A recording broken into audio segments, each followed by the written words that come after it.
सदर, अगर खुद ही का जिस्म में तसव्वुर कर लिया जाए और उस जिस्म में गर्दिश करने वाले लहू की सदा बनकर आज मैं सदाए वक्त बुलंद करने आई हूँ।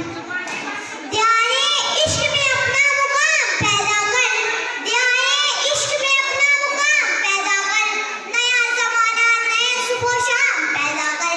तेरा तारीख अमीरी नहीं फकीरी है, तेरा तारीख अमीरी नहीं फकीरी है, खुदी ना बेच गरीबी में नाम पैदा कर।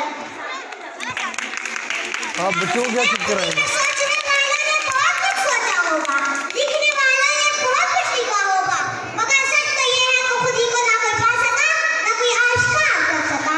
खुद ही को जानना है तो जाओ शुहदाए करबला से पूछो, कासिम की तकरार से पूछो, हैदर की तलवार से पूछो, और अगर कहीं से जवाब ना मिल सके तो आओ मेरे पास आओ, मैं बताती हूँ। खुद ही इज्जत है, खुद ही गैरत है, खुद ही नफी है, खुद ही आपको पालेने का नाम है।